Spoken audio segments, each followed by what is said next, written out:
What I discovered in my path through PDI, so when we started, it was we want to make feature films, and then we did that.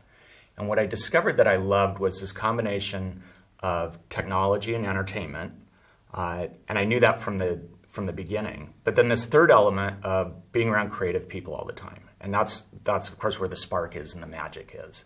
You know, you can sit alone and apply that stuff, but when you get in this group of people who are doing it, it's phenomenal. And then there was this one other piece, which is a change vector, right? And the part I discovered that I really loved was the inventing of new applications, new ways to take this technology and art and apply it to primarily entertainment, but other applications.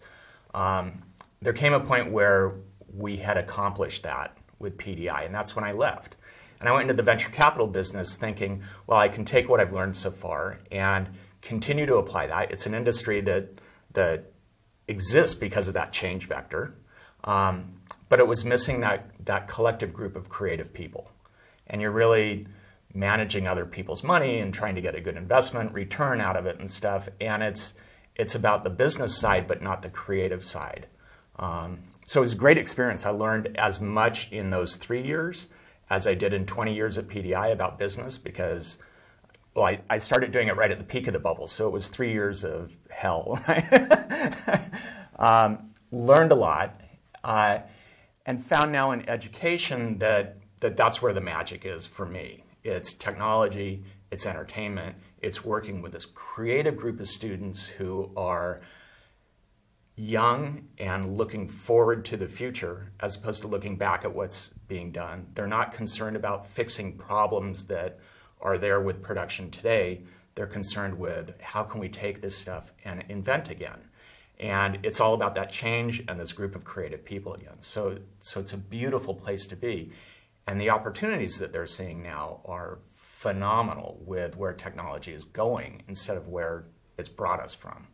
We certainly dreamt that we would be doing fully animated features. And we got that vision in the mid-'80s. We had no idea how it was going to happen because it was impossible at that point.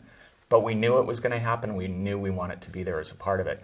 I don't think we thought that computer graphics would take over the film industry and make the magnitude impact that it did. So that was a surprise, a pleasant surprise, by the way. But seeing that it was going to be possible to use the tools to create that kind of complete experience, yeah, I think we saw that. There's no regrets about it. It's like I think there might have been easier paths we could have taken. I think we were real good at not getting too distracted along the way. There were a lot of opportunities we didn't pursue intentionally that would have been interesting and maybe insanely profitable and such. An example of that would have been becoming a software company instead of a production studio. And that was certainly an option in the late 80s or early 90s. Software was a market that was going to happen. People were asking us if they could license our software. But we stayed true to the mission of, no, we're actually in this to create content, not to create tools to create content. So no regrets about that. In fact, I'm really happy we didn't do that. We spent a lot of time on morphing. To the point where for a while people didn't know we did other stuff. So it's like, yeah, we spent a lot of time there. The flip side of that is it was really profitable work for us, and it financed a lot of the R&D and development that we needed to do to get to the next stages. The part that excited me most about what we were doing was every time we moved into a new market. So we started out in broadcast graphics, and then we moved into doing commercials. And the commercials we saw as a way to get us to where we eventually wanted to do. We could now start to tell little short stories. We could bring characters to life. We could start integrating with live action do all those things that you're not doing flying plastic or glass logos around. And then moving from commercials into feature film effects. And that was the opportunity to get involved with Hollywood, to get involved with the big screen, to take what we knew how to do at broadcast resolution and do it at theatrical size, and develop the relationships that we needed to take the next step. And then finally, the ability to create our own fully animated content with DreamWorks. There were a couple periods where sustainability was definitely a question. I mean, we went through periods where we had to lay off a lot of people. We had a production facility in LA for doing film effects that we had to shut down. So there were a lot of those times. We always believed that there would be an industry, there would be opportunities.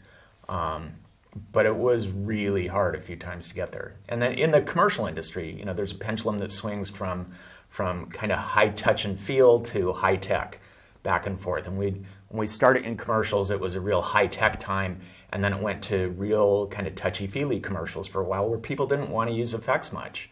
So what we thought was going to be a real booming opportunity for us was pretty slow for a while.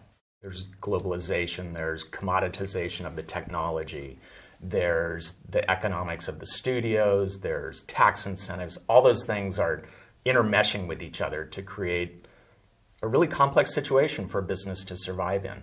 But a lot of that has come about through the growth of digital technology being used in filmmaking. And it went through a phase of invention and innovation in the 80s. Right? So it went from not being used at all in movies to starting to really take off in the late 80s, early 90s. And then you saw all the way through the 90s and the early aughts of 2000, massive growth in that area, where you went from a few films that used CGI to, by 2008, every one of the top 10 movies uses CGI significantly in their film. And whether that's for characters or environment or special effects, they use a significant part. So you had this massive growth phase where we were taking over image creation. And then that got saturated in 2008. Right? Every movie that could use computer animation, computer effects, was using it, with a little bit of growth happening since then. And so now you have a market that's matured, right? And the kind of innovation that's happening is refinement on the inventions that had happened earlier. So the growth stopped, and at that point it's really about efficiency and figuring out how to do it faster and cheaper, but still bigger and more, because that's what the film industry is demanding. And those put a lot of pressures on companies, and it means that your margins are going to be driven down because it's very competitive. The technology is accessible to anyone. You can go buy for thousands of dollars all the software that you need to do effects. And so the kind of unique thing you have to sell is very narrow, right? The special software you have, the special skills you have for doing something is highly specialized at this point. So that creates a very, very competitive environment that wasn't there before. And if you're not really business savvy and managing yourself carefully, you succumb to all those pressures really fast. So it's a very hard environment to survive in. It will level out. After this change that it's going through now, it's going to find the new norm, and it's going to be pretty stable.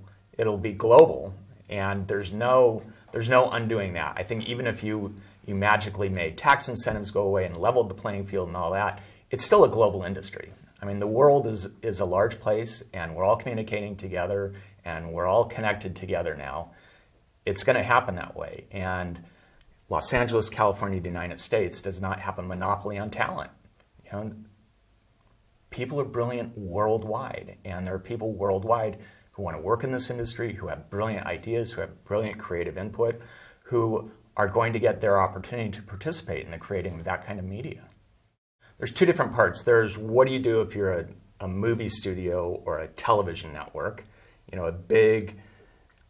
a creator of big content, and what do you do if you're a creative individual? And I think those are two really different things. The exciting one for me is, what do you do if you're a creative individual? You love technology, you love art, you're a master at one or both of those. You may decide that you want to pursue the glamour of making films. There's a lot of attraction to doing that. But the opportunities are enormous elsewhere. So you have in the film industry and the TV industry, in the linear content industry, this is very mature. We know how to do that. The kinds of opportunities we were seeing in the 80s for taking technology and applying it in ways that hadn't been done before are there all over the place now. And it's there because of the internet. It's there because of new platforms, of mobile devices, and the ability to, well, interactive, I mean, games, whether they're platform games or mobile games or on your PC, incredible opportunities there. Being able to use the computer for something it does really well, which is interact with people, which the film industry, you use that in the tools to create the image, but the end product is non-interactive, right? You use the computer to create an image which is viewed for a 24th of a second or less, a 48th of a second, right?